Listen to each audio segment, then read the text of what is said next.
What's going on, you guys? Welcome back to episode 89 of the Fortnite Mythbusters. Fortnite Chapter 2 Season 2 is finally here, and there's a whole lot of new changes to this game. Real quick, in the comments down below, drop a comment rating this brand new season from 1 through 10, with 10 being this is the best season so far, and 1 with it actually being terrible. But just like always, guys, if you do have a myth you would like me to test in the next or future episodes of the Fortnite Mythbusters, make sure to go down in the comments and drop a comment of that myth for a pretty good chance to be featured. And while you guys are down there, if you do enjoy today's video at any moment, feel free to consider leaving a like. It helps me out so much. Let's see if you could smash 12,000 likes for Fortnite Season 12. And on top of that, if you do enjoy today's video so much, feel free to consider subscribing to the channel and also turning on those post notifications to never miss another Fortnite Mythbusters episode. Anyways, guys, without further ado, let's get right on in to today's video. Going straight into the first myth is, will a trap notice you while you are wearing a cardboard box? So in the new season, Fortnite, they added in this brand new item. It's kind of like a bush, but you aren't able to shoot out of it. You basically put a cardboard box over your player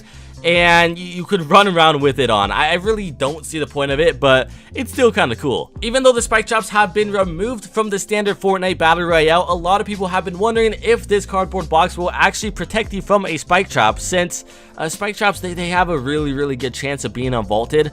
They've been in the game non-stop since day one. I don't know why they took it out just now. When I try this out though, unfortunately, the spike trap, it will still deal damage to you through the entire trap. There's no way you're able to survive the spike trap unless you have over 150 HP, because the spike trap does 150 damage. I also tested this out by baiting out the trap and then trying to crouch in the middle of the trap, so I was like fully hidden, and it still noticed me and it still killed me, unfortunately. Jumping straight into the next myth is, what happens when you kill someone, then get knocked, and then your kill gets finished while you're on the ground? Will you still regain the 50 HP because of Siphon? Obviously, this will only work in a game of Arena, because that's the only game mode that you could get Siphon in currently, unless it's the actual Siphon game mode that isn't in the game 100% of the time. So if this were to ever happen to you in Arena, which it possibly can, this is a very likely scenario to happen.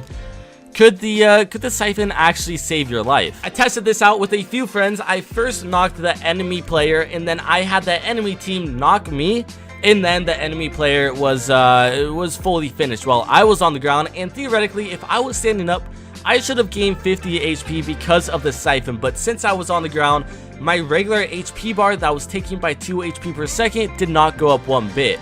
I also tested to see right when I stood up if I were to have maybe like extra 50 shield or maybe 80 HP instead of 30, but that was not the case either. Going into the next myth is, what happens when you do the golf ball or hit a golf ball from that emote while you have dual wielding pickaxes? I think in like season 5 or 6, Fortnite, they introduced this emote where basically you use your pickaxe and you hit a golf ball that you put on the ground, kind of like the hockey puck or even the football, the soccer ball, all of those sort of emotes that they have.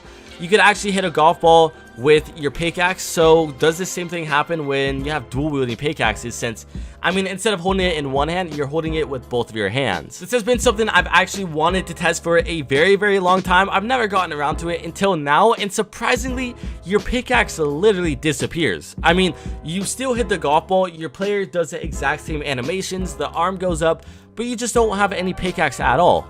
Fortnite, they totally disregarded this this emote, I guess, when the dual wielding pickaxes came out, and I guess they just haven't noticed it at all. So maybe Epic Games, maybe an employee will see this video and they'll fix it. That'd be awesome. Going into the next myth is, can you swim in the water while you're wearing a cardboard box? Now, I know there's been a lot of myths today revolving around the cardboard box, but I thought we would test it out anyways, because you never know when you're gonna be wearing that and having to swim across an entire freaking lake. I tried this out in a regular game though, and if you're ever going to be wearing the cardboard box, stay away from the water, because when you do swim in the water, you may as well just be swimming on the surface with no cardboard box and no sprinting at all. I mean, you go extremely slow, you're literally a target because you're massive box floating across the water. Everyone's gonna see you, you're gonna be an easy kill. So I highly suggest, if you're ever wearing the cardboard box, stay away from the water, or just ditch it when you need to cross over a lake. I mean, it's not that great of an item anyways. Going into the next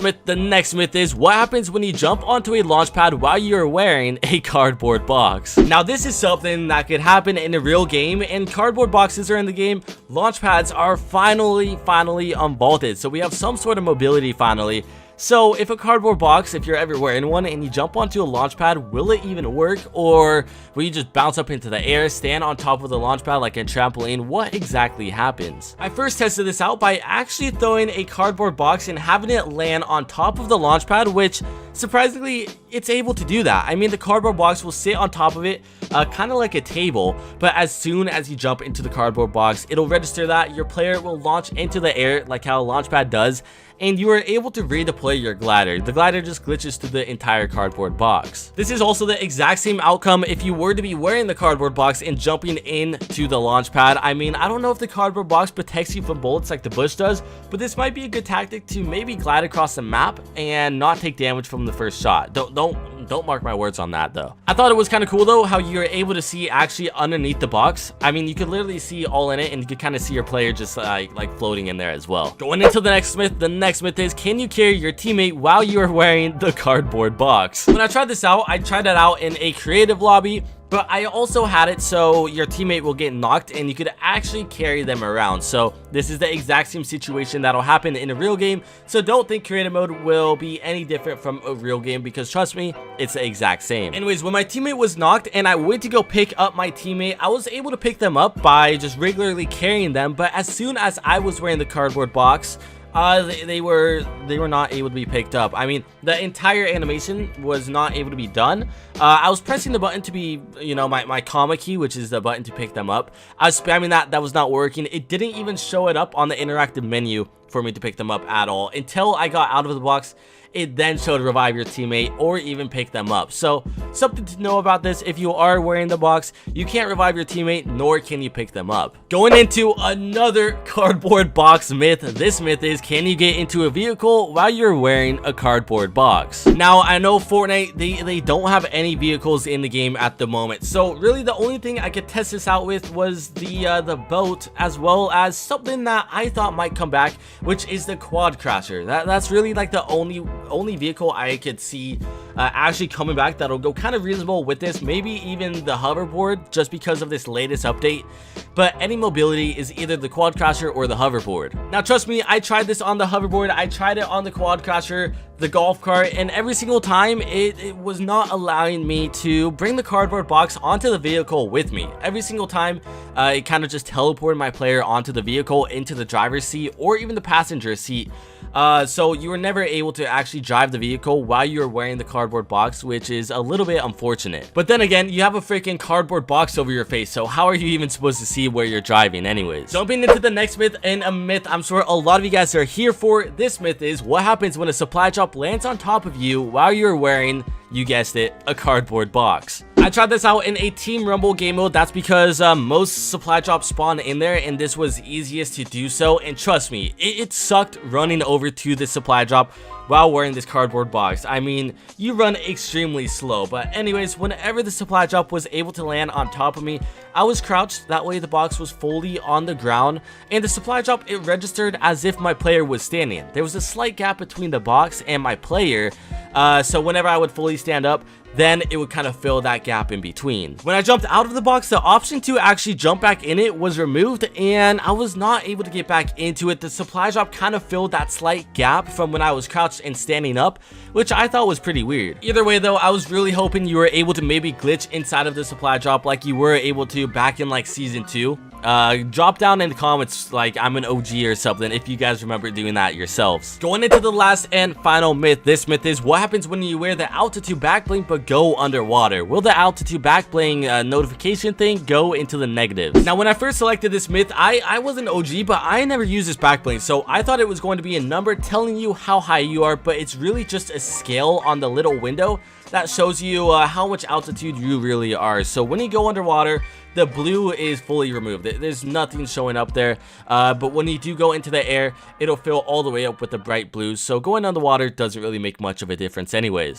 That's gonna wrap it up for today's episode. I hope you have enjoyed. If you have, make sure to leave a like. Also, subscribe to the channel if you are new. Turn on those post notifications to never miss another episode of the Fortnite Mythbusters, and I will see you guys next time.